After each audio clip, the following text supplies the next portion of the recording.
Le village professionnel de la semaine numérique ne désemplit pas.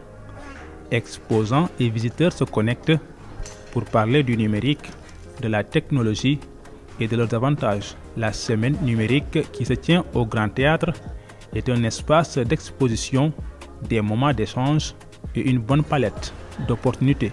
On a aménagé cet espace pour aussi offrir à ces startups-là des opportunités à saisir auprès de ce public-là, donc des professionnels qui sont là, des institutions qui sont là, donc leur permettre de montrer les différentes solutions. C'est une très belle opportunité et je crois que c'est des choses à pérenniser, c'est un événement à pérenniser, à renforcer. Donc, et même à démocratiser donc, pour montrer aux citoyens sénégalais aujourd'hui c'est quoi le numérique, c'est quoi l'apport du numérique. La semaine numérique a été bénéfique pour nous, donc ça nous a permis aussi de découvrir avec nos concurrents et d'autres entreprises qui évoluent dans le même milieu que nous.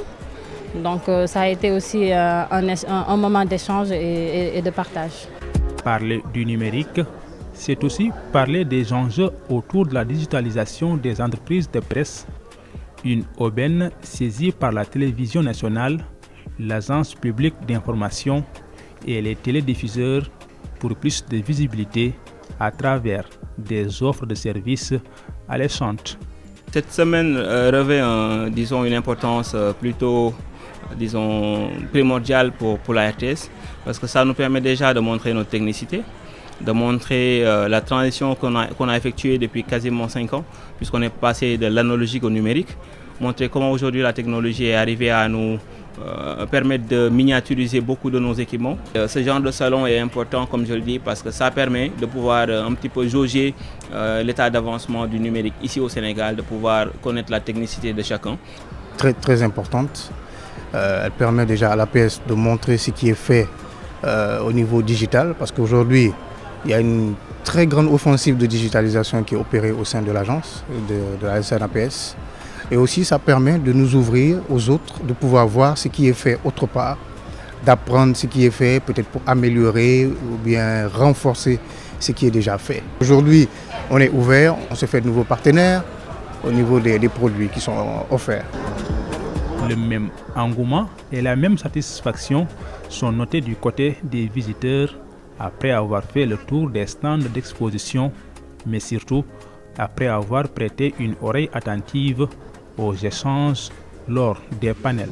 Je vois que c'est intéressant parce que j'ai pu avoir des informations et avoir de nouveaux coordonnées. J'en profite pour avoir quelque chose parce que j'ai des intérêts pour faire la visite. Aussi, je veux avoir plus d'informations et plus de capacités et des accompagnements aussi. J'ai visité pratiquement, disons 80% des stands ici. Ça a été très, très bénéfique. Notre visite, c'est de faire découvrir aux enfants, aux élèves, les produits exposés ici à ce niveau.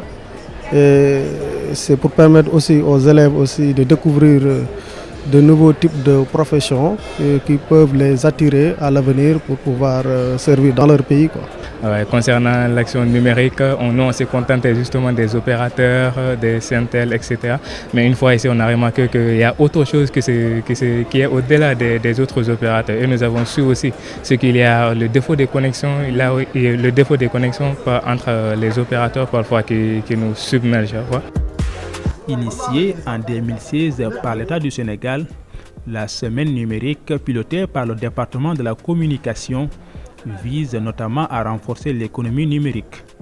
Elle ambitionne d'atteindre un accès universel à l'Internet à des coûts réduits avec un service de qualité.